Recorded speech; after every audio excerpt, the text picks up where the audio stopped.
Good afternoon, Ram Ram, नमस्कार, जय हिंद। मैं संदीप सिवाद स्वागत करता हूं आप सभी बच्चों का आपके अपने बेहतरीन और शानदार लर्निंग प्लेटफॉर्म पर। उम्मीद करता हूं आप और आपका परिवार एकदम स्वस्थ होगा, तंदुरुस्त होगा और एसएससी जीडी की तैयारी में आप लोग जी जान से जुटे हुए होंगे। जितने भी बच्चे मेरे साथ लाइव जुड़ चुके हैं एक बार फटाफट मेरे को बता दीजिएगा। ऑडियो वीडियो एकदम परफेक्ट है, क्लियर है, ओके है? और बच्चों सब कुछ परफेक्ट है, ओके है? तो हम क्लास को करते हैं स्टार्ट बिना किसी देरी के, क्योंकि आपका जो सिलेबस है मेरे दोस्त वो समाप्ति की ओर है और नेक्स्ट वीक में आपका जो सिलेबस है वो हर हाल में कंप्लीट हो जाएगा। ठीक है, तो 5 से 6 दिन और आप लोग वेट कीजिएगा। उसके बाद ज्योग्राफी कंप्लीट होने के तुरंत बाद आपका नया सब्जेक्ट इंडिया जीके के अंदर शुरू मेरे दोस्त हो जाएगा, जिसमें आप लोग डिमांड कर रहे हैं इकोनॉमिक्स की, है ना? इकोनॉमिक्स की क्लास अभी नहीं हुई होगी, चलेगा? सब कुछ परफेक्ट है, ओके है? तो हम सोलर सिस्टम पढ़ रहे थे, सौर मंडल हम पढ़ रहे थे और कल मैंने आप लोगों को बताया था कि हमारे सोलर सिस्टम में वर्तमान में मेरे दोस्त ये 8 प्लेनेट हैं। ये सूर्य के दूरी के आधार पे मैंने आप लोगों को प्लेनेट बताए थे। सूर्य के सबसे नजदीक मरकरी है, सबसे दूर नेपच्यून है, दूसरा सबसे नजदीक विनस यानी शुक्र है और दूसरा सबसे दूर मेरे दोस्त अरुण होगा। ठीक है ना? शुक्र के बाद मेरे दोस्त दूरी के आधार पे हम बात करें तो हमारी पृथ्वी का नंबर आता है। यदि हम आकार का जिक्र करें यहां पर तो आप लोगों को मेरे दोस्त दिखाई दे रहा होगा ना, आप लोगों को दिखाई दे रहा होगा कि सबसे बड़ा कौन सा है यहां पर। तो जो सबसे बड़ा है उसको मैं नंबर 1 से डिनोट कर देता हूं। तो सबसे बड़ा आपका जुपिटर होगा साइज में, आकार में। दूसरे नंबर पे बच्चों कौन होगा? सैटर्न होगा, सैटर्न होगा। तीसरे नंबर पे मेरे दोस्त यूरेनस होगा। चौथे नंबर पे नेपच्यून होगा। पांचवें नंबर पे हमारी पृथ्वी आएगी। छठे नंबर पे बच्चों शुक्र आएगा। सातवें नंबर पे मार्स आएगा और सबसे छोटा है जो सूर्य के सबसे नजदीक है जिसका नाम है मरकरी। क्या है? मरकरी। अब यहां पर आप लोग एक पॉइंट समझिएगा कि सूर्य से दूरी के आधार पे आपको ये 8 प्लेनेट पढ़ने को मिलते हैं मेरे दोस्त। इन 8 में जो ये स्टार्टिंग के 4 हैं, जो ये स्टार्टिंग के 4 हैं, ठीक है, और ये आपके लास्ट के 4 होंगे।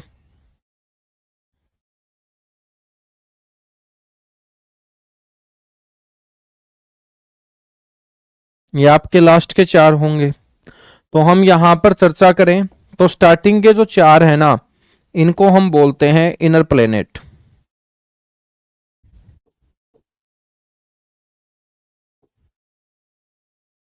यानी कि आंतरिक ग्रह, या बच्चों इनको कहा जाता है पार्थिव ग्रह। तो आपसे क्वेश्चन ऐसे पूछ ले कि भाई आंतरिक ग्रहों की संख्या कितनी है, तो आपको बोलना है 4 है। तो 4 आंतरिक ग्रह है, तो लास्ट वाले 4 क्या होंगे? इनको हम बोलेंगे बाह्य ग्रह, या हम इंग्लिश में बोल देंगे आउटर, या मेरे दोस्त इनको कहा जाता है जोवियन।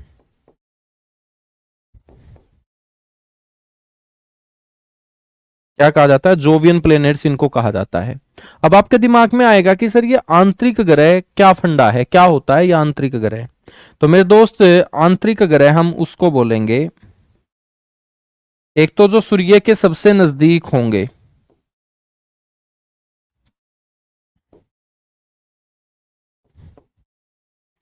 तो सूर्य के सबसे नजदीक बच्चों 4 ग्रह कौन से आते हैं? बुध, शुक्र, पृथ्वी, मंगल। दूसरा क्या होगा? जो आकार में छोटे होंगे। तो 8 में से बच्चों सबसे छोटे 4 कौन से हैं? बुध, शुक्र, पृथ्वी, मंगल। जो आकार में क्या होंगे? सबसे छोटे होंगे। 8 में से सबसे छोटे 4 यदि आपसे पूछ ले तो इन्हीं का तो नाम लोगे तुम। और एक मेरे दोस्त आप बोलोगे कि जो आपको नजर आएंगे सॉलिड स्टेट के अंदर, ठोसीय अवस्था में, ठीक है, जिनका ज्यादातर भाग आपको कौन सी स्टेट में नजर आएगा? सॉलिड स्टेट में, सॉलिड स्टेट के अंदर, ठीक है ना? तो ये आप लोगों को ध्यान रखना, उन्हीं को हम क्या बोल देंगे यहां पर? इनर प्लेनेट बोल देंगे। तो इनर प्लेनेट बोलने के लिए 3 कंडीशन आपको सामने वाले को बतानी है। एक तो सूर्य के सबसे नजदीक जो 4 प्लेनेट हैं, आकार में जो 4 सबसे छोटे हैं, या जिनकी जो अवस्था है ना वो सॉलिड है, यानी कि वो आपको ठोसीय अवस्था में नजर आएंगे। ठीक है बच्चों, फिर बाह्य प्लेनेट कौन से हो जाएंगे आपके? आपसे यदि कोई पूछ लेना कि भाई बाह्य प्लेनेट कौन से होंगे, तो आपको ध्यान रखना है बाह्य प्लेनेट वो होंगे जो मेरे दोस्त एक तो सूर्य से सबसे दूरी पे होंगे।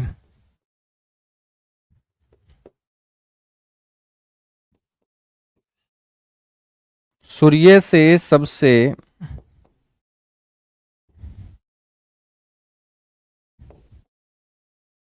दूरी पर स्थित होंगे। ठीक है, दूसरा मेरे दोस्त आकार में क्या होंगे, फिर वो बड़े होंगे। और एक दो तीन चार ये तो ऐसे ही याद हो जाएंगे कि बृहस्पति सबसे बड़ा, शनि दूसरे नंबर पे सबसे बड़ा, अरुण तीसरे नंबर पे सबसे बड़ा, वरुण चौथे नंबर पे सबसे बड़ा। अरुण और वरुण दोनों के नाम आपस में मिलते हैं, इसलिए इन्हें हम जुड़वा ग्रह बोलते हैं। Twin planet of solar system किसे कहा जाता है? यूरेनस और नेपच्यून को कहा जाता है ना। सर आज आप बहुत गोरे लग रहे हो। बेटा मैं गोरा ही हूं, ठीक है।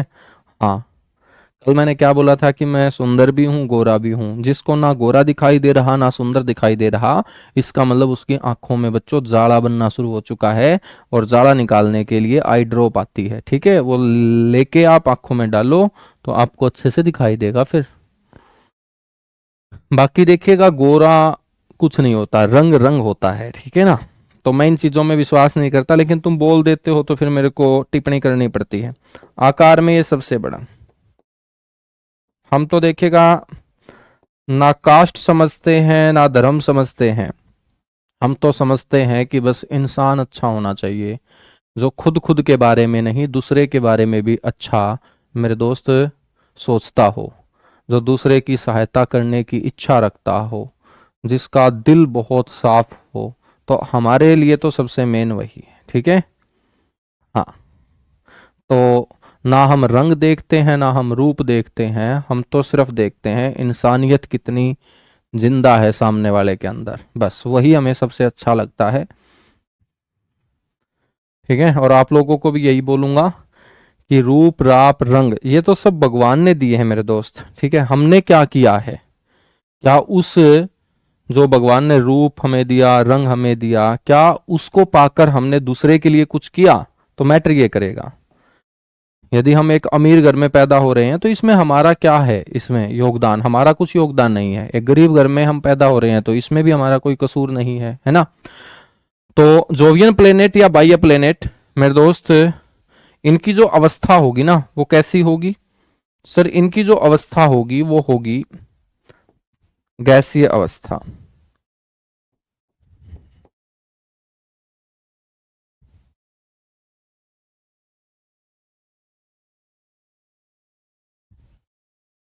कैसी अवस्था होगी मेरे दोस्त?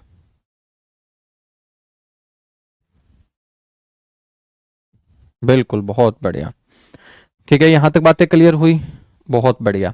अब देखिएगा बच्चों, हम बात करें ना तो ये एक तो मंगल ग्रह जो किसका पार्ट है? इनर प्लेनेट का। एक जुपिटर ग्रह जो किसका पार्ट है? आउटर प्लेनेट का। तो ये जो हमारा इनर और आउटर प्लेनेट, या हम बोलेंगे मार्स और जुपिटर। तो बच्चों मार्स और जुपिटर के बीच में ऐसे बहुत सारे छोटे छोटे आकाशीय पिंड पाए जाते हैं। इन आकाशीय पिंडों को हम बोलते हैं एस्ट्रॉयड, एस्ट्रॉयड्स, या हम बोलते हैं मेरे दोस्त क्षुद्र ग्रह। क्या बोलते हैं? एस्ट्रॉयड, यानी कि क्षुद्र ग्रह इन्हें कहा जाता है। तो आपसे कोई पूछ लेगा कि क्षुद्र ग्रह क्या होता है, तो आप बोलेंगे इनर प्लेनेट और आउटर प्लेनेट के बीच में जो आपको आकाशीय पिंड दिखाई देंगे उन्हीं को एस्ट्रॉयड कहा जाता है। या मंगल और बृहस्पति नामक ग्रह के बीच में पाए जाने वाले छोटे छोटे आकाशीय पिंडों को हम क्या बोल देते हैं मेरे दोस्त? हम बोल देते हैं उन्हें एस्ट्रॉयड, यानी कि क्षुद्र ग्रह। ठीक है, अब यहां से मैं एक क्वेश्चन आपसे पूछ लूं। यहां से मेरा मन है आप लोगों से एक जबरदस्त क्वेश्चन पूछने का, जो एग्जाम में भी पूछा जाएगा। ये जो क्षुद्र ग्रह मैंने आपको बताया, इन क्षुद्र ग्रहों से हमारी पृथ्वी की रक्षा कौन सा ग्रह करता है? क्षुद्र ग्रहों से हमारी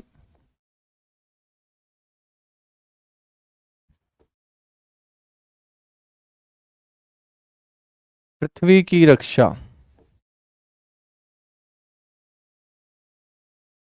कौन सा ग्रह करता है बच्चों?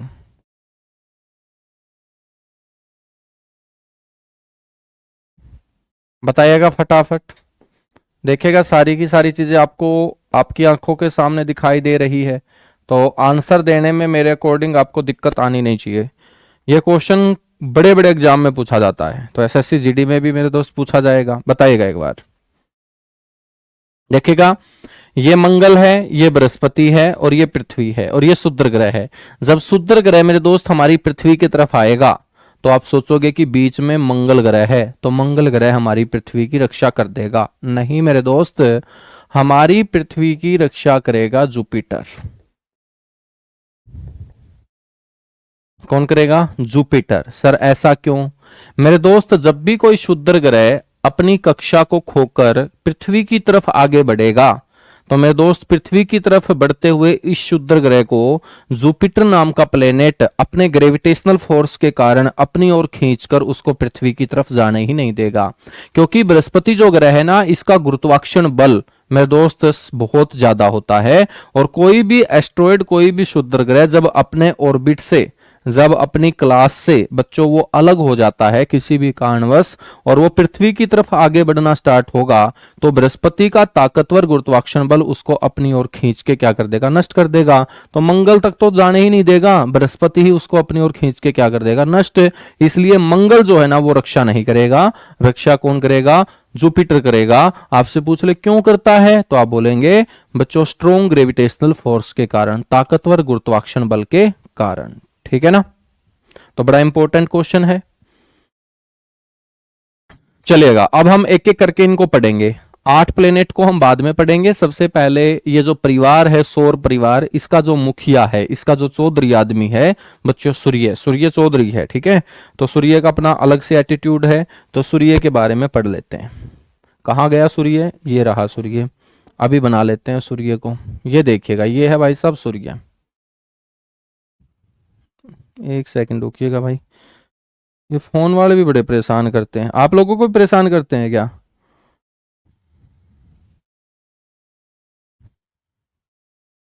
हम्म।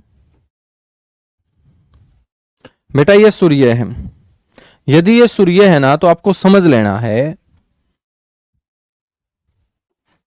सर जी क्या समझना है? सारा दिन समझने में ही निकल जाता है। बेटा सूर्य के चारों ओर इस तरीके की आपकी एक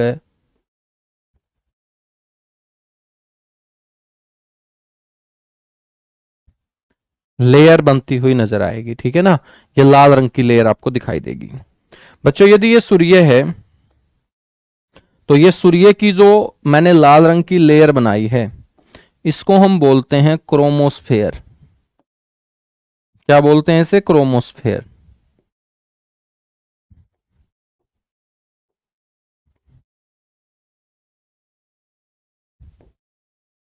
जिसको हम बोलते हैं वरणमंडल।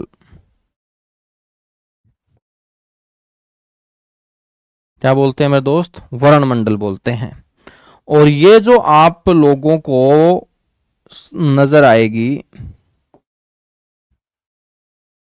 बच्चों, इसे बोलते हैं फोटोस्फेयर।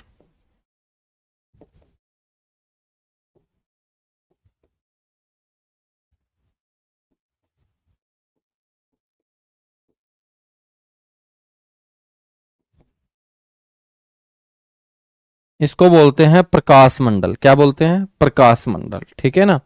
ये जो प्रकाश मंडल है ना, इस प्रकाश मंडल के पास आप लोगों को मेरे भाई काले रंग के क्या नजर आएंगे? धब्बे नजर आएंगे।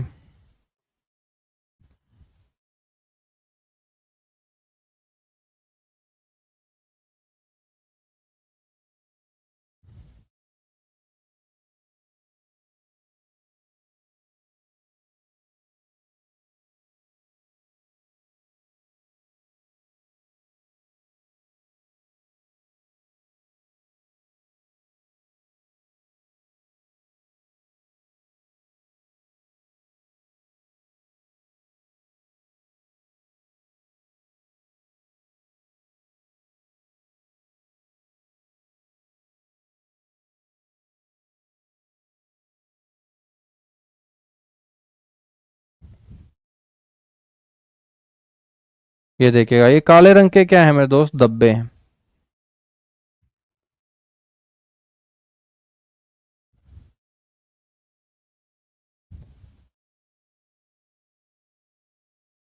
ये काले रंग के क्या हैं, धब्बे हैं, ठीक है। इनको हम बोलते हैं ब्लैक स्पॉट। क्या बोलते हैं दोस्त, इनको ब्लैक स्पॉट बोलते हैं।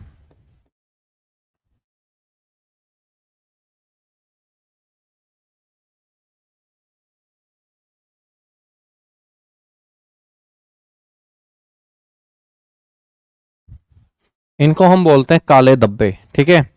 और अब आपसे कोई पूछ ले कि यदि ये सूर्य है तो ये सूर्य का क्या होगा, सेंटर होगा, है ना बच्चों। और सूर्य के सेंटर को हम क्या बोल देंगे, करोड बोल देंगे, कोर बोल देंगे। इसको कोर बोल देंगे या करोड बोल देंगे। कई बार आपसे पूछ लेगा कि ये जो सेंटर है ना, इसका टेम्परेचर कितना होता है, तो आपको बोलना है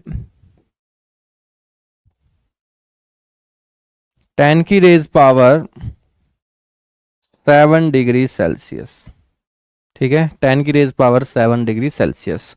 और आपसे पूछ लेगा कि प्रकाश मंडल, इसका टेम्परेचर कितना होता है, तो प्रकाश मंडल का टेम्परेचर होता है मेरे दोस्त 6000 डिग्री सेल्सियस, ठीक है।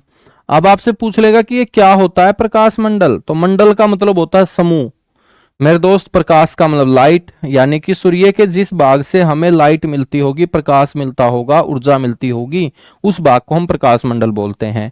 तो मैं आप लोगों से क्वेश्चन पूछूं कि ये जो प्रकाश, ये ऊर्जा आती है, तो क्या ये सेंटर से आती है, तो आप बोलेंगे बिल्कुल भी नहीं। तो सूर्य के जिस भाग से हमें प्रकाश मिलता है, हमें का मतलब है कि जो सौर मंडल का हिस्सा है, चाहे वो प्लेनेट हो, चाहे वो सैटेलाइट हो, चाहे मेरे दोस्त एस्ट्रॉयड हो, मेट्रॉइड्स हो, कॉमेट हो, तो सूर्य के जिस भाग से किसी भी आकाशीय पिंड को, जो सौर परिवार का हिस्सा होगा, उसको जो प्रकाश मिलेगा, उस भाग को हम क्या बोल देते हैं मेरे दोस्त, प्रकाश मंडल बोलते हैं। तो आपको ध्यान रखना है, सूर्य के जिस भाग से,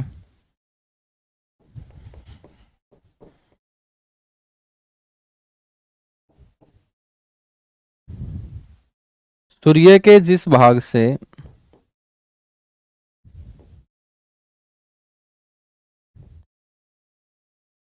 प्रकाश प्राप्त होता है, ठीक है, उसी को हम बोलते हैं प्रकाश मंडल। तो सर जो ये एक लाल रंग की लेयर बनी है, ये कैसे बनी, तो मेरे दोस्त इस प्रकाश मंडल के चारों ओर जो गैसें फैली हुई थी, वहां पर जो भी गैसें इस सूर्य के चारों ओर फैली हुई थी, तो वो गैसें सूर्य की गर्मी को क्या कर लेती है, एब्जॉर्ब कर लेती है, अवशोषित कर लेती है। और अवशोषित हो जाने के कारण एक लाल रंग की लेयर तैयार हो जाती है, और उसी को हम बोलते हैं क्रोमोस्फेयर। तो यहां पर एक क्वेश्चन तो ऐसे पूछा जाता है कि भाई ये जो क्रोमोस्फेयर लेयर है ना, इसका रंग कैसा होता है, तो बेटा मैंने लाल रंग में ही इसको खींचा है, तो याद रख लेना लाल ही होता है क्रोमोस्फेयर, ठीक है। तो क्रोमोस्फेयर जो लेयर है वो किस रंग की दिखाई देती है, लाल रंग की दिखाई देती है, ठीक है, लाल रंग की दिखाई देती है। समझ में आई बात। अब हम बात करेंगे कि ये जो ब्लैक स्पॉट्स हैं, काले रंग के जो धब्बे हैं, कई बार इनका टेम्परेचर भी पूछ लेता है कि भाई ये जो ब्लैक स्पॉट हैं ये कहां पर दिखाई देते हैं, तो आपको बोलना है ये प्रकाश मंडल के नजदीक दिखाई देते हैं, क्योंकि ये फोटोस्फेयर है। तो फोटोस्फेयर के नजदीक आपको इस तरीके के काले रंग के क्या हैं, धब्बे दिखाई देंगे, काले रंग के धब्बे दिखाई देंगे। तो आपसे ये भी पूछ लेता है कि ये जो ब्लैक स्पॉट्स होते हैं ना, इनका टेम्परेचर कितना होता है, तो इनका टेम्परेचर आसपास के तापमान से 1500 डिग्री सेल्सियस कम होता है। आसपास का टेम्परेचर का मतलब फोटोस्फेयर, और फोटोस्फेयर का टेम्परेचर मैंने कितना पढ़ाया है आपको, 6000 डिग्री सेल्सियस। तो 6000 डिग्री सेल्सियस से 1500 डिग्री सेल्सियस कम करोगे तो 4500 डिग्री सेल्सियस होगा। तो काले धब्बों का जो तापमान है ना, इसका जो टेम्परेचर होगा वो याद रखना है आसपास के क्षेत्र से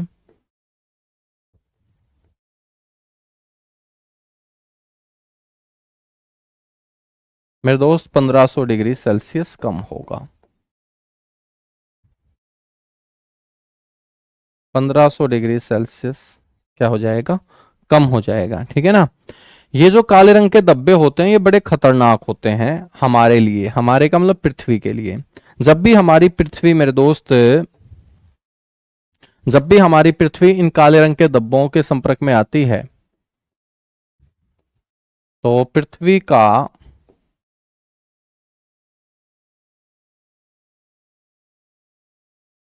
काले रंग के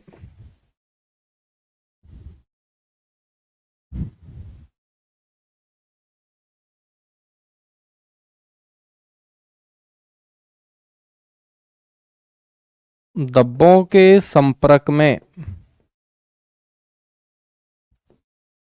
आने पर क्या होता है, तो आपको पता होना चाहिए चुंबकीय झंझावात की स्थिति उत्पन्न हो जाती है मेरे दोस्त। मैग्नेटिक स्टॉर्म आ जाता है पृथ्वी के ऊपर। क्या हो जाएगा पृथ्वी के ऊपर? मैग्नेटिक स्टॉर्म, यानी कि चुंबकीय तूफान। सर जी ये चुंबकीय तूफान क्या होता है? आज तक हमने सुना नहीं। बेटा चुंबकीय तूफान का मतलब है कि हमारी जो इलेक्ट्रॉनिक्स की चीजें हैं वो खराब होना स्टार्ट हो जाएंगी, ठीक है ना। कई बार आपने देखा होगा कि आपके घर में टीवी है, जब आपकी शादी हो जाएगी तो हो सकता है कि लड़की के घर वाले आपको एक टीवी जो है वो भी दहेज में दे दे, गिफ्ट में दे दे, ठीक है। तो लड़की वो टीवी अपने साथ ले आएगी आपके घर में। तो आपकी जो माताजी है ना वो बोलेगी कि ये जो नया है इसको क्यों निकालना, टीवी तो चल ही रहा है, तो इसको आगे जब जरूरत होगी ना तब निकाल लेंगे, तो इसको ऐसे का ऐसा रख दो। और बेटा ऐसे का ऐसा रख देते हो तुम, ठीक है, ऐसे का ऐसा रख देते हो। और उसको जब 2-2.5 साल के बाद आप कोशिश करते हो चलाने की तो वो चलता नहीं है फिर, ठीक है। आप मेरे दोस्त उसके थप्पड़ भी मारोगे, ऊपर से साइड से भी थप्पड़ मारोगे, नीचे से भी थप्पड़ मारोगे, और थप्पड़ मारते हुए अपनी पत्नी की तरफ गुस्से से भी देखोगे कि ये खराब आइटम क्यों लेके आई है। वो खराब आइटम नहीं लेके आई थी बेचारी, यदि उसी दिन आप खोल के उसको ऑन कर लेते ना वो सही चलता, लेकिन आपने 2-2.5 साल उसको रख दिया। और मेरा बेटा हो सकता है उस दौरान वो कोई चीज इन चुंबकीय झंझावातों के संपर्क में आ गई और रखी रखाई वो नई चीज क्या हो जाती है, फिर खराब हो जाती है, ठीक है। और फिर तुम पत्नी की तरफ माँ बेटे दोनों के दोनों खतरनाक नजरों से देखना शुरू कर देते हो कि ऐसा आइटम क्यों लेके आई है, ठीक है ना। तभी तो समस्या उत्पन्न होती है। समझ में आई मेरी बात? होता है ना ऐसा, हम सभी के घरों में ऐसा ही चलता है।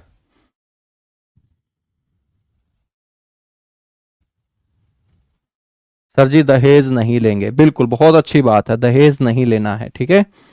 हाँ लेकिन दहेज की जो डेफिनेशन है ना वो आपको पता होनी चाहिए। दहेज का मतलब ये नहीं होता कि सामने वाला आपको टीवी दे रहा है, सामने वाला आपको मतलब भाई कोई छोटा मोटा अलमारी बेड दे रहा है उसको दहेज में काउंट करोगे। बेटा ऐसा दहेज नहीं होता, उसको दहेज नहीं बोलते हम।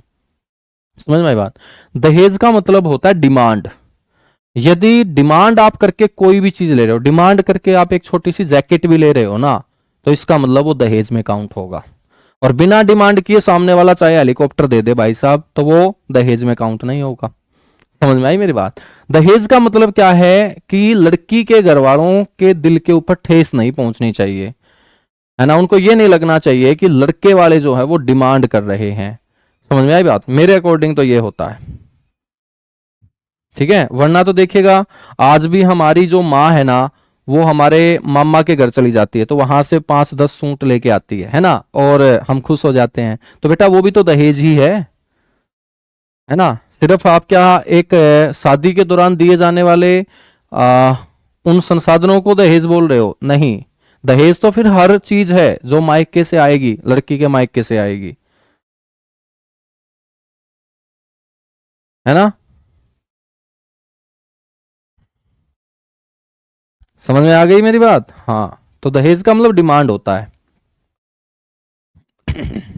चलेगा। अब हम यहां पर सूर्य से संबंधित कुछ क्वेश्चन डिस्कस कर लेते हैं फटाफट। हेडिंग डालिएगा सूर्य यानी सन। ज्ञान बहुत ज्यादा हो जाता है कई बार, इसलिए मैं दे देता हूं तुम्हें, क्योंकि कई बार ज्ञान जो है ना छलकना स्टार्ट हो जाता है दोस्त, है ना। तो फिर वो दे देना चाहिए सामने वाले को। वैसे तो मैं कोशिश रहती है कि भाई ज्ञान ना दूं, क्योंकि ऑलरेडी तुम ज्ञानी व्यक्ति हो, सारे के सारे ज्ञानी व्यक्ति जुड़े हुए मेरे साथ। तो सूर्य के बारे में हम बात करेंगे। सबसे पहला पॉइंट क्या होना चाहिए सूर्य के बारे में कि सूर्य है क्या। तो आपको बोलना है बेटा सूर्य एक तारा है। सूर्य क्या है? एक तारा। लेकिन मेरे दोस्त इस सूर्य को कई लोग तारा नहीं मानते थे, उन लोगों में आर्य लोगों को काउंट किया जाता है। लेकिन जो आर्य लोग थे ना, आर्य का मतलब श्रेष्ठ होता है, जो समाज में सबसे ऊपर थे उस समय। लेकिन आज समाज में सबसे ऊपर कौन है? जो सरकारी नौकरी लगा हो, है ना। चाहे वो आर्य हो चाहे वो अनार्य हो, मैटर ही नहीं करता। तो आज समाज में वही ऊपर होगा।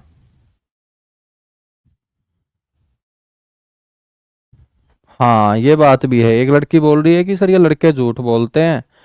हाँ अब तो ये बोलते हैं हम कुछ नहीं लेंगे, दहेज वगैरह, ठीक है। लेकिन जिस दिन नौकरी लग जाती है ना सर, इनके नखरे हो जाते हैं, ठीक है। फिर ये दहेज मांगना शुरू कर देते हैं। ऐसा है क्या लड़कों? हमें बदनाम किया जा रहा है क्या? हम ऐसे हैं? सारा का सारा जो पुरुष समाज क्लास में जुड़ा हुआ है अपनी अपनी राय दे।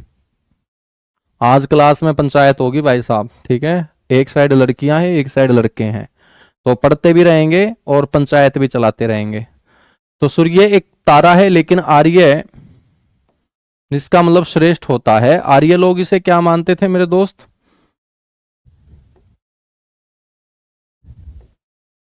आर्य लोग इसे ग्रह मानते थे। तो आज क्लास में पुरुष समाज और महिला समाज की पंचायत होगी भाई, ठीक है। क्योंकि हमारे ऊपर बहुत बड़ा एक आरोप लगाया गया है पुरुष समाज के ऊपर कि भाई नौकरी लगने के बाद हम बदल जाते हैं। ऐसा है क्या?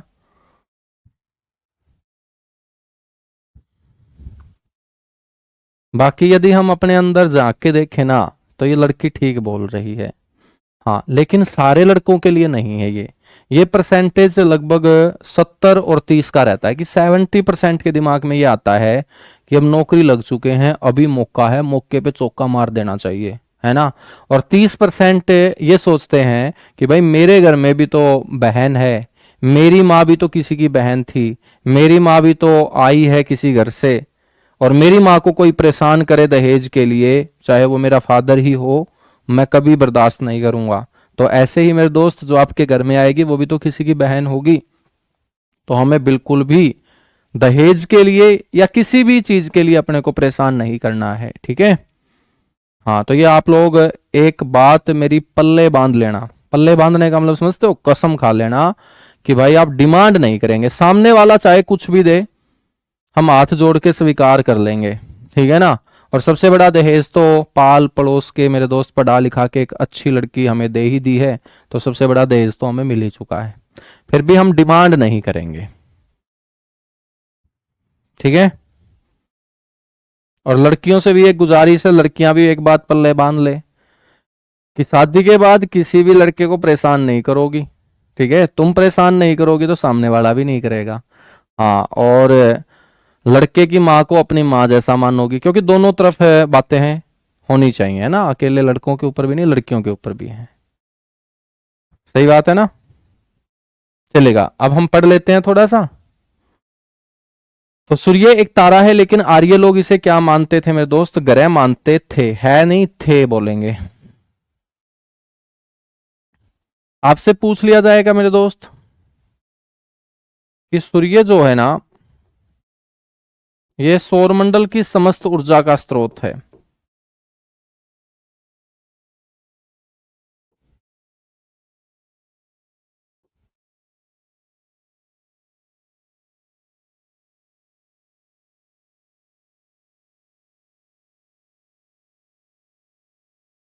सौरमंडल की समस्त ऊर्जा का स्रोत है, सोर्स ऑफ एनर्जी, ठीक है। तो सोर्स ऑफ एनर्जी है ये होल सोलर सिस्टम का, सौर मंडल की समस्त ऊर्जा का ये स्रोत है मेरे दोस्त।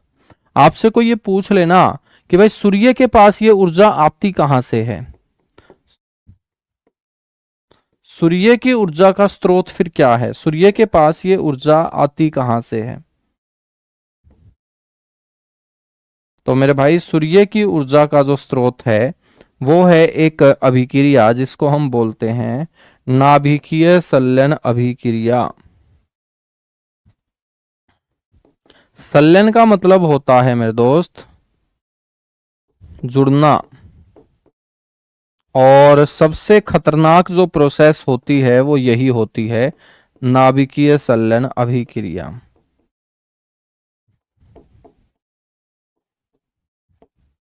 इंग्लिश में क्या बोलेंगे सर? Nuclear fusion process.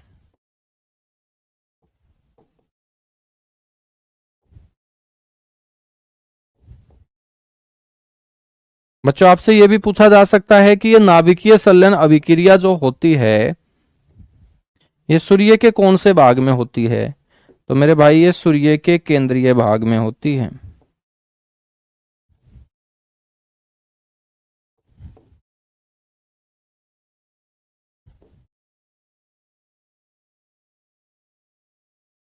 तो मेरे दोस्त ये कौन से भाग में होती है? ये सूर्य के केंद्रीय भाग में होती है। ठीक है ना? एक लड़के का भी बहुत अच्छा क्वेश्चन है, देखिएगा बीच बीच में थोड़ा सा डिस्कशन कर लेना चाहिए, क्योंकि जिस समाज में हम रहते हैं ना, तो पढ़ाई का मतलब सिर्फ ये नहीं है कि हमें आगे बढ़ना है आगे बढ़ना है। पढ़ाई का मतलब ये भी है कि जिस समाज में हम पले हैं बड़े हैं उस समाज से अपने को अलग भी नहीं होना है। और समाज में आसपास जो भी कोई बुराई चल रही हो तो मेरे दोस्त उसको सुधारने के लिए अपने को प्रयास करना है। ठीक है? तो एक ने बहुत अच्छा क्वेश्चन ये किया है कि सर हम दहेज क्यों ना लें, ये लड़कियां बेरोजगारों से शादी नहीं करती। भाई आपकी तरफ से ये क्वेश्चन सही हो सकता है लेकिन मेरी तरफ से सही नहीं है। वो इसलिए सही नहीं है दोस्त क्योंकि बेरोजगार से शादी करने का मतलब आप समझ रहे हो क्या है? कि लड़के को ही परेशानी होगी और लड़के को ही परेशानी से बचाना चाहती है यहाँ लड़की। ठीक है ना? क्योंकि लड़की आएगी तो बच्चों जिम्मेदारी जो है ना वो लड़के के ऊपर आती है, सीधी सी बात है। घर से निकल के कमाने के लिए लड़के को ही जाना पड़ेगा। और जब बेरोजगारी में है, काम अपने पास है नहीं, हम कुछ कमा नहीं रहे हैं और हम अपने लिए ही चिंतित हैं, तो मेरे दोस्त जो अपना साथी आ जाएगा उसके बाद हमारी चिंता और बढ़ जाएगी। और शादी के बाद जो एक जीवन खुशी भरा हम जो व्यतीत करना चाहते हैं ना, फिर वो व्यतीत नहीं हो पाएगा। ठीक है? ये हमसे ज्यादा लड़कियां समझती हैं, लड़के नहीं समझते हैं इन बातों को, लड़कियां समझेगी। है ना?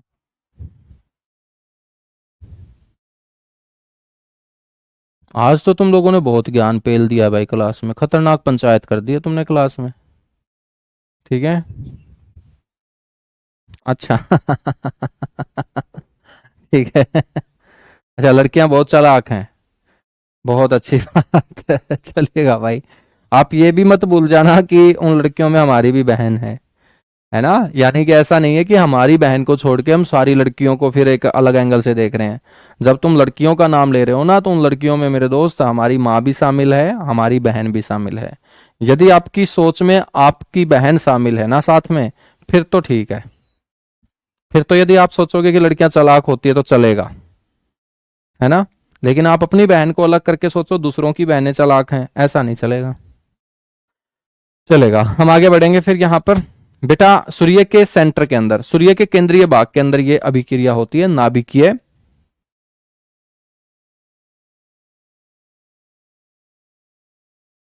चलेगा, आगे बढ़ेंगे फिर। आपसे कोई पूछ ले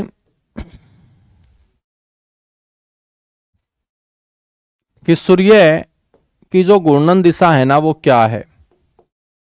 घूर्णन दिशा का मतलब है कि अपने अक्ष पे सूर्य जो घूमता है, रोटेशनल डायरेक्शन हम इसे इंग्लिश में बोलेंगे, रोटेशनल डायरेक्शन ऑफ सन।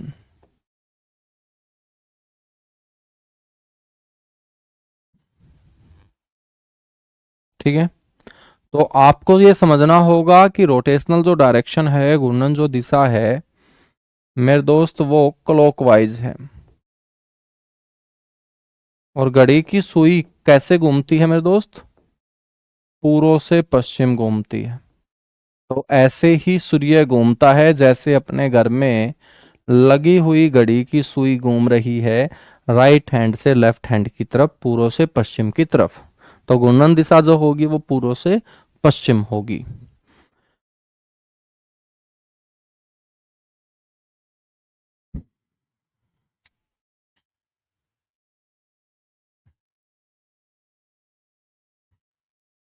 इसके अलावा मेरे दोस्त मैंने आपको परत वगैरह बताई दी है। ठीक है? प्रकाश मंडल मैंने सूर्य का टेम्परेचर बाहरी सतह का बता ही दिया है। तो यहां पर आपसे पूछ ले कि सूर्य की बाहरी सतह का तापमान कितना होता है। Temperature of outer layer of sun, सूर्य की बाहरी सतह का तापमान।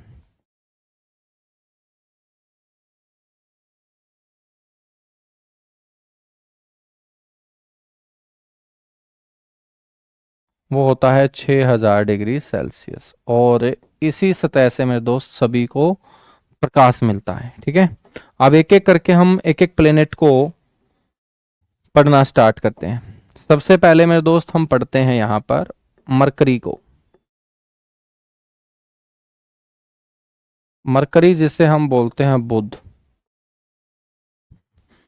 सबसे पहला पॉइंट तो आपका ये बनेगा कि ये सूर्य के सबसे नजदीक है, क्योंकि ये तो आंखें देखते ही बता देगी कि सूर्य के बाद हमने क्या लिखा है, मरकरी ही लिखा है। तो नियरेस्ट प्लेनेट फ्रॉम सन, या हम बोलेंगे सूर्य से सबसे नजदीक।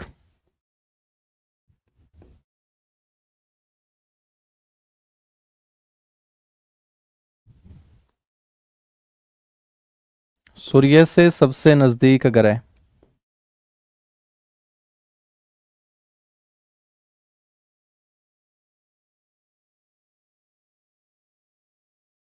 ठीक है बच्चों, हम बोलेंगे आकार में सबसे छोटा।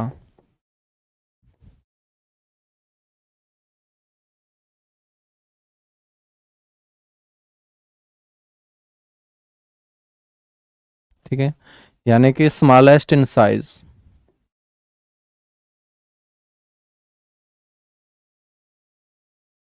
आकार में क्या होगा, ये सबसे छोटा। द्रव्यमान मेरे दोस्त सबसे कम। द्रव्यमान का मतलब होता है मास।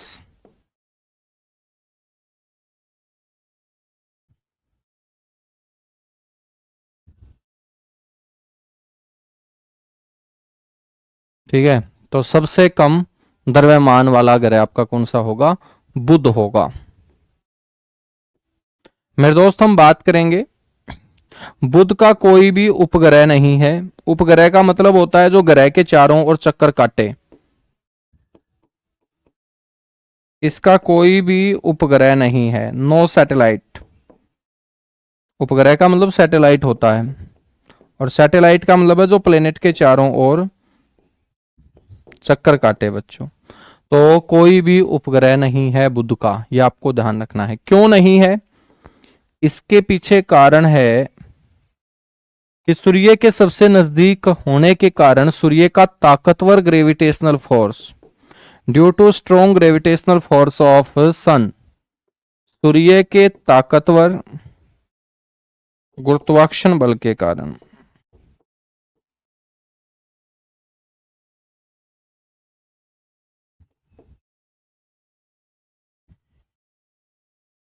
ग्रेविटेशनल फोर्स बोलेंगे बच्चों।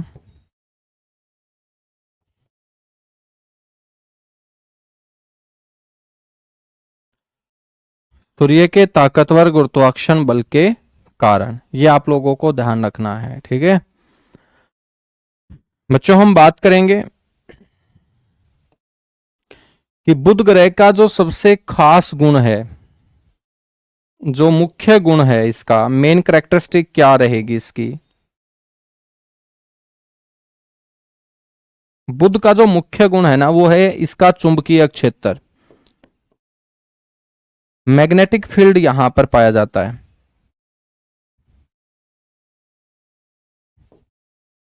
ये इसकी मेन कैरेक्टरिस्टिक है।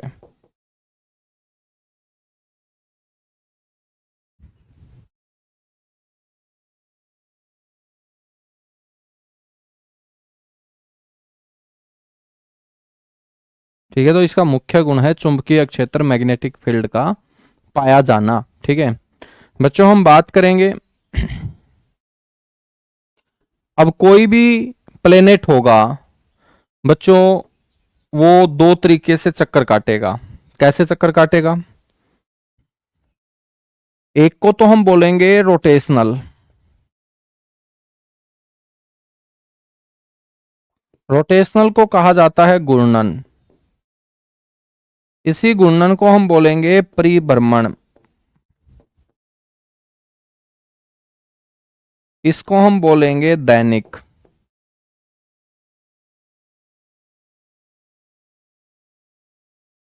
काल, ठीक है, दैनिक काल। बच्चों ये होता है 58 दिन, ठीक है। और एक होगा रिवॉल्यूशनल। आठों के आठों प्लेनेट हम पढ़ेंगे ना, तो यदि मैं ऐसे शब्द बोल रहा हूं तो आपको समझना है। कैसे समझोगे अभी मैं समझाऊंगा आपको। इसको हम बोलेंगे परिक्रमण, इसको हम बोलेंगे वार्षिक।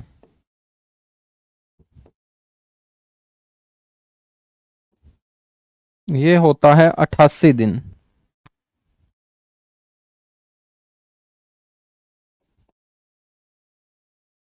ठीक है। अब इसका मतलब क्या होगा?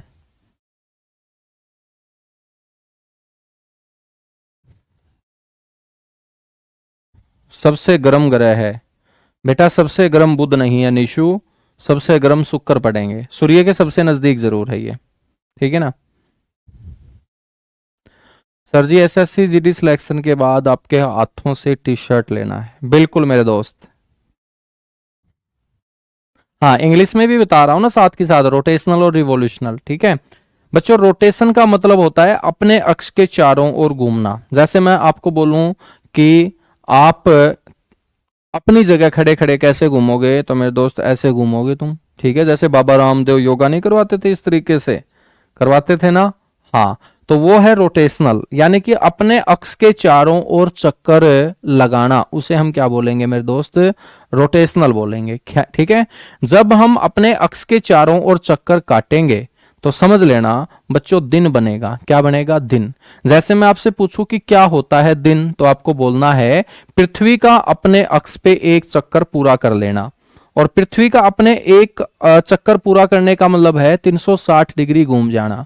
जब पृथ्वी अपने अक्ष पे 360 डिग्री घूम जाती है, अपने अक्ष पे एक चक्कर पूरा कर लेती है, तो उसे हम बोल देते हैं एक दिन। क्या बोल देते हैं? एक दिन।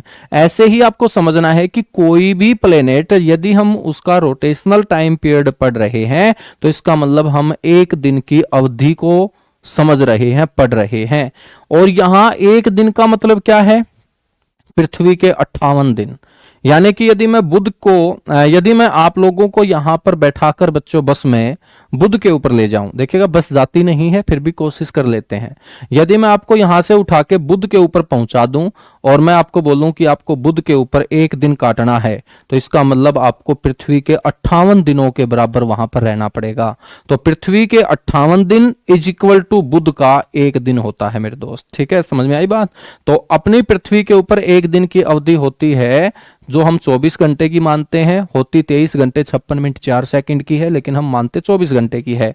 ऐसे ही बुध के ऊपर एक दिन की अवधि होती है 58 दिन की, ठीक है ना। सर जी मुझे गले की ये चैन लेनी है। बेटा ऐसा तो मत करो तुम, ठीक है ना।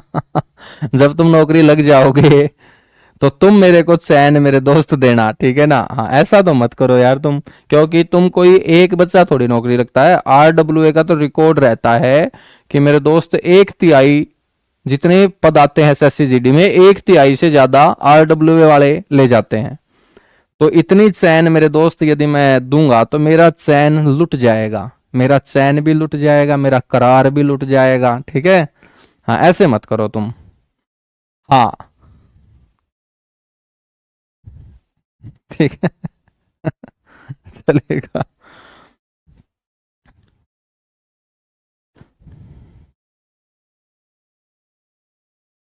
हाँ देखिए, झूठे वादे मैं करता नहीं हूँ। हाँ, हालांकि जब मेरा मन वहां कर जाएगा तो क्या पता हो भाई साहब, भगवान मेरे को भी इतनी तरक्की दे कि मैं आप लोगों को एक एक चैन बेच कर पाऊं। तो तुम मेरा भी तो सोचा करो ना कि भाई हमारे सर को इतनी तरक्की मिले हमारी वजह से, ठीक है। हाँ, तुम मेरा तो सोचते नहीं हो, खुद खुद का सोचते हो, फिर कैसे काम चलेगा। रिवोल्यूशनल टाइम पीरियड का यहां जिक्र कर रहा हूं। रिवोल्यूशनल का मतलब होता है परिक्रमण। अब देखिएगा, परिक्रमण का मतलब समझो परिक्रमा से। घर वाले बोलते हैं ना कि बेटा अब की बार आपका स्कोर बहुत अच्छा आएगा, ठीक है, आप उस मंदिर की जाके परिक्रमा करके आओ। परिक्रमा का मतलब होता है फेरी लगाना, चक्कर काटना। और हम चक्कर किसके काटते हैं? किसी दूसरे के चारों ओर चक्कर काटते हैं। जैसे स्कूल कॉलेज में आप गए हो तो बेटा आपने पक्का किसी ना किसी मादा मित्र के चारों ओर फेरी लगाई है, ठीक है ना। हाँ, लेकिन उस मादा मित्र ने यही बोला है कि फेरी लगाने से कुछ नहीं होगा, नौकरी लेके आ बस, ठीक है। यदि मेरा साथ चाहता है तो नौकरी लेके आ। तो बच्चों, फेरी लगाने का मतलब चक्कर काटना, और चक्कर काटने का मतलब परिक्रमा करना। और परिक्रमा जब आप कर रहे हो तो किसी दूसरे के चारों ओर कर रहे हो। और यहां पर कोई भी ग्रह यदि परिक्रमा करेगा तो वो किसके चारों ओर चक्कर काटेगा? सूर्य के चारों ओर चक्कर काटेगा, क्योंकि सौर मंडल का सेंटर क्या है? सूर्य है। और सूर्य के चारों ओर किसी भी ग्रह का चक्कर काटना क्या कहलाएगा?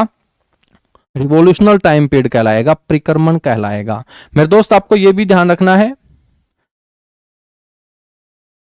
यह भी ध्यान रखना है कि जब भी परिक्रमा होगी बच्चों, साल बनेगा। जैसे हमारी पृथ्वी का परिक्रमण काल हम कितना पढ़ते हैं? 365 दिन 5 घंटे 48 मिनट 46 सेकंड पढ़ते हैं, यानी 365 दिन हम मानते हैं। ऊपर वाला टाइम पीरियड मेरे दोस्त 4 साल के बाद 24 घंटे बना देता है, तो इसलिए फरवरी हमारी 29 की हो जाती है ना। तो बच्चों, परिक्रमा करने से साल बनेगा। तो अब तुम समझ गए होगे कि यहां बुध जब परिक्रमा कर रहा है और 88 दिन ले रहा है, तो बुध के ऊपर एक साल का मतलब है बच्चों 88 दिन। और बुध के ऊपर एक साल का मतलब यदि 88 दिन है, तो बुध एक ऐसा ग्रह हो जाएगा मेरे दोस्त जहां पर सबसे छोटा साल होगा। तो बुध का एक वर्ष इज इक्वल टू होगा पृथ्वी के 88 दिनों के बराबर, ठीक है ना। और मेरे दोस्त, ये सबसे कम परिक्रमण काल होगा। सबसे छोटा वर्ष बुध के ऊपर ही होता है। सबसे कम परिक्रमण काल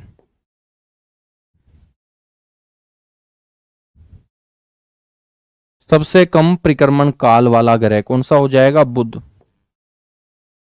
सबसे छोटा वर्ष कहां होगा? बुध पर।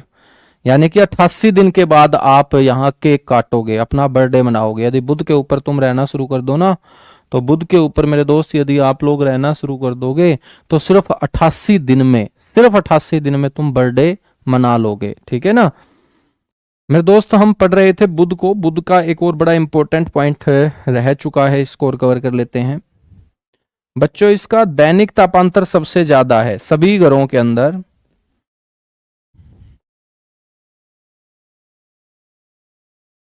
दैनिक तापांतर जो है ना,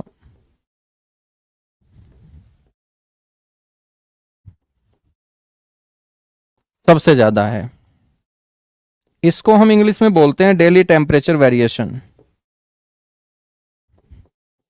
डेली टेम्परेचर वेरिएशन, ठीक है। दैनिक तापांतर का मतलब है यहां पर दिन और रात के तापमान से।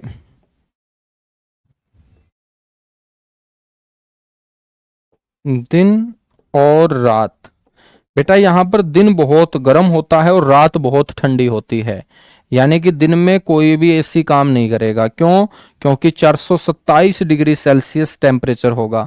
और बेटा 427 डिग्री सेल्सियस के संपर्क में यदि तुम आ जाओगे ना, तो पता ही नहीं चलेगा हड्डियां भी कहाँ हैं, ठीक है। तो बुध के ऊपर रहना बहुत मुश्किल ही नहीं नामुमकिन है। जैसे डोन को पकड़ना मुश्किल ही नहीं नामुमकिन है, ऐसे बच्चों बुध के ऊपर रहना मुश्किल ही नहीं नामुमकिन है। क्योंकि 427 डिग्री सेल्सियस यहां दिन में टेम्परेचर होता है। लेकिन यह टेम्परेचर बना नहीं रहता, ठीक है। रात यहां क्या हो जाती है? फिर ठंडी हो जाती है। यदि ये टेम्परेचर पूरा दिन मेंटेन रहे, रात यहां ठंडी ना हो, तो बच्चों शुक्र से भी ज्यादा गर्म ग्रह हम किसको पढ़ लेते? बुध को पढ़ लेते। लेकिन यहां दिन जितना गर्म होगा, रात भी बच्चों उतनी ही ठंडी होगी। और रात में टेम्परेचर -173 डिग्री सेल्सियस होगा। यानी कि बच्चों बर्फ जम जाएगी पूरे शरीर की, समझ में ही नहीं आएगा क्या हुआ, ठीक है। तो दिन और रात के टेम्परेचर में जो अंतर हुआ वो कितना हुआ? 600 डिग्री सेल्सियस। अब आप बोलोगे कि सर रात इतनी ठंडी क्यों हो जाती है? ये इसलिए हो जाती है क्योंकि यहां पर वायुमंडल नहीं है मेरे दोस्त। क्या नहीं है? वायुमंडल नहीं है। बहुत बढ़िया। अच्छा, मेरी बातें समझ में आ रही हैं? एक बार सारे के सारे बच्चे थम्स अप करके बताएंगे। कोई ऐसा महानुभाव तो नहीं होगा कि भाई साहब कोई बोल दे कि सर हमारे समझ में नहीं आ रही। अब तो एक एक बात आपको समझा रहा हूं मैं। बुध पर कोई वायुमंडल नहीं है।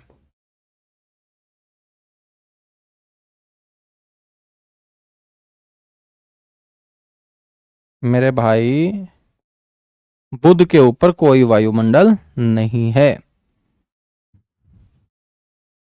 चलेगा, बहुत बढ़िया, बहुत बढ़िया। तो हमारा बुध हो चुका है कंप्लीट। इतनी सी बातें आपको याद रखनी है, ठीक है। बुध के बाद आ जाइएगा, बात करते हैं विनस की।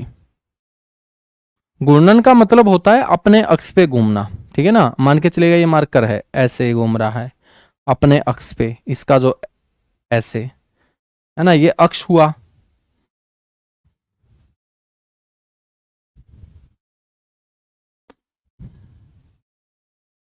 सर जी, बैलून बांध कर नहीं जा सकते ऊपर। बेटा, बैलून से पहले खुद ही फूट लोगे तुम। बैलून तो बाद में फूटेगा, पहले तुम ही फूट लोगे, है ना। अब हम बात करते हैं किसकी, यहां पर विनस की। शुक्र को पढ़ते हैं।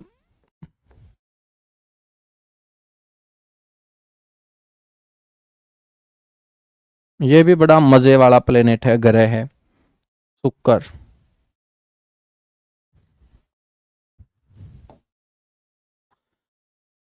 बच्चों, एक तो तुम इसको देखोगे तो ये दूसरा सबसे नजदीक ग्रह है सूर्य से।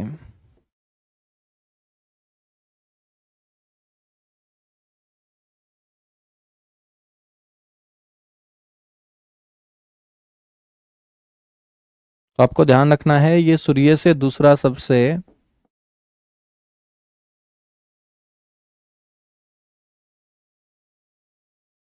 नजदीक ग्रह है, ठीक है। Second nearest planet from sun. English वाले बच्चे भी थोड़ा सा मुस्कुरा दो तुम। Second nearest planet from sun. English वाले बच्चे मुस्कुराइएगा, ठीक है। चलिएगा। उसके बाद हम बात करते हैं मेरे दोस्त, शुक्र जो है ना, इसका भी कोई उपग्रह नहीं है, नो सैटेलाइट। क्यों नहीं है सर इसका कोई उपग्रह? क्योंकि मेरे दोस्त, ये भी सूर्य के सबसे नजदीक है। सूर्य का जो ग्रेविटेशनल फोर्स है ताकतवर, वो क्या कर देता है फिर, वो इसके चारों ओर चक्कर काटने वाले आकाशीय पिंड को अपनी ओर खींच के नष्ट कर देता होगा, ठीक है। तो इसका भी कोई उपग्रह नहीं है, नो सैटेलाइट। इसके बाद मेरे दोस्त आपको ध्यान रखना है, ये सबसे गर्म ग्रह है। सबसे गर्म ग्रह है मेरे दोस्त, ठीक है। ये बिल्कुल बीवी की तरह होता है, पत्नी की तरह मुंह फुलाए रहता है सारा दिन, ठीक है, बहुत गर्म, ठीक है ना। हाँ, तो पत्नी की तरह होता है बच्चों शुक्र। सारा दिन गर्म रहता है ये, ठीक है ना। ठंडा होना इसको आता ही नहीं है। तो सबसे गर्म ग्रह है ये।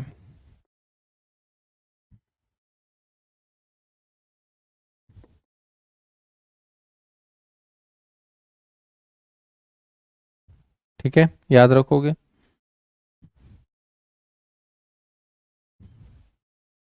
हाँ, पढ़ेंगे हम, पढ़ेंगे हम। सबसे गर्म ग्रह है ये। और सबसे गर्म है क्यों? कार्बन डाइऑक्साइड के कारण। क्योंकि इसके वायुमंडल में सबसे ज्यादा कौन सी गैस पाई जाती है? CO2 पाई जाती है, कार्बन डाइऑक्साइड।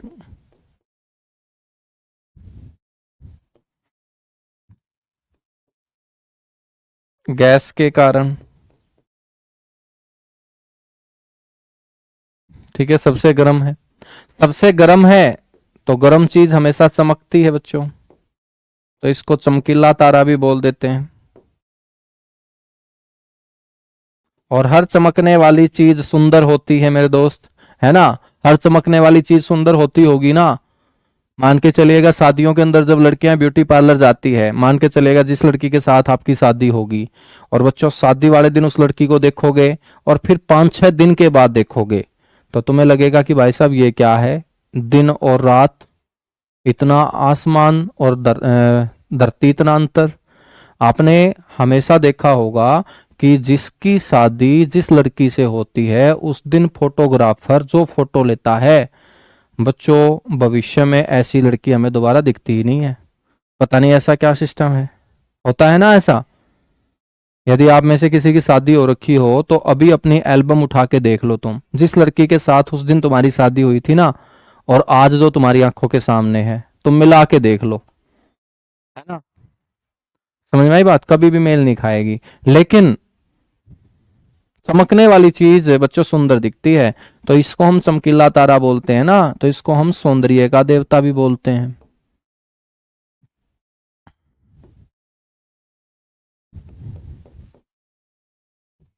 इसको हम क्या बोल देंगे, सौंदर्य का देवता बोल देंगे।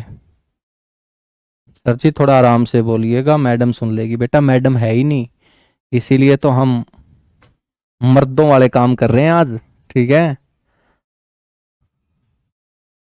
हाँ, तो तुम खुद भी समझ जाओ, यदि मैडम पास होती बेटा तो क्या इतनी ऊंची आवाज में मैं बोल पाता, तुम खुद ही बताओ। तो अभी पिछली 3-4 क्लास से मैं क्यों हंस हंस के पढ़ा रहा हूं, तुम समझ गए होगे कि भाई साहब मैडम नहीं है इसलिए। क्या बात है, तुम समझे ही नहीं भाई साहब। एसएससी जीडी वाले बच्चे तो तेज तर्रार होते हैं, समझ जाना चाहिए था कि 3-4 दिनों से मैं पिछले हंस हंस के पढ़ा रहा हूं तुम्हें, बिल्कुल, है ना। तो चमकीला तारा सौंदर्य का देवता इसे बोलते हैं। अच्छा, इसको बोर का तारा भी बोल देते हैं, मॉर्निंग स्टार बोल देते हैं। बोर का तारा इसको बोलते हैं मॉर्निंग स्टार।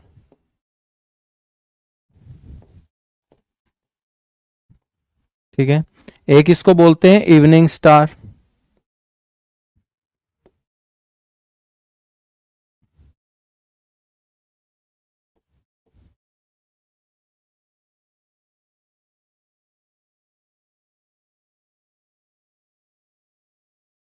इसको बोलते हैं सांझ का तारा। ठीक है, तो इसको बोर का तारा बोलते हैं, एक इसको सांझ का तारा बोलते हैं, सौंदर्य का देवता बोलते हैं, चमकीला तारा मेरे दोस्त इसे कहा जाता है।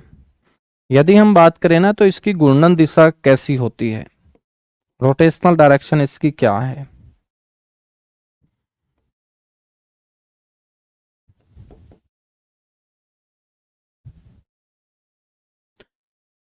मेरे दोस्त ये शुक्र ग्रह जो है ना, ये सूर्य की तरह घूमता है। और सूर्य कैसे घूमता है दोस्त, क्लॉकवाइज, यानी कि पूर्व से पश्चिम। बच्चों जब हम अपनी अर्थ को पढ़ेंगे, पृथ्वी को पढ़ेंगे, तो हमारी जो पृथ्वी है वो कैसे घूमती है। सर हमारी पृथ्वी घूमती है एंटी क्लॉकवाइज, पश्चिम से पूर्व। तो हमारी पृथ्वी जैसे घूमती है उसके अपोजिट डायरेक्शन में शुक्र घूमता है। तो हमारी पृथ्वी के ऊपर जो काम होते होंगे उसके अपोजिट यहाँ काम होते होंगे दोस्त, सीधी सी बात है। जब घूर्णन दिशा हमारी पृथ्वी से अपोजिट है तो काम भी हमारी पृथ्वी से इसके मिलते जुलते नहीं होंगे। काम क्या बच्चों, जैसे हमारी पृथ्वी के ऊपर सूर्योदय होता है, सुबह सुबह सूर्य निकलता है, उसको हम सनराइज बोलते हैं, सूर्योदय बोलते हैं ना, यही तो बोलते होंगे, सनराइज बोलते हैं। और मेरे दोस्त फिर सूर्यास्त भी होता होगा, इसको हम सनसेट बोलते हैं। तो आपसे कोई पूछ ले कि भाई यहां सूर्योदय कौन सी दिशा में होगा और सूर्यास्त, तो हमारी पृथ्वी के ऊपर कैसे है सूर्योदय, कौन सी दिशा में निकलता है सूर्य, पूर्व दिशा में। तो बेटा यहाँ सूर्योदय पूर्व में नहीं निकलेगा, बल्कि हमारी पृथ्वी से अपोजिट निकलेगा, यहाँ सूर्योदय होगा पश्चिम में। तो सूर्यास्त फिर कौन सी दिशा में होगा, पूर्व में, क्योंकि हमारी पृथ्वी से इसकी रोटेशनल डायरेक्शन क्या है, अपोजिट है। तो यहां पर सूर्योदय और सूर्यास्त भी क्या होंगे, अपोजिट होंगे।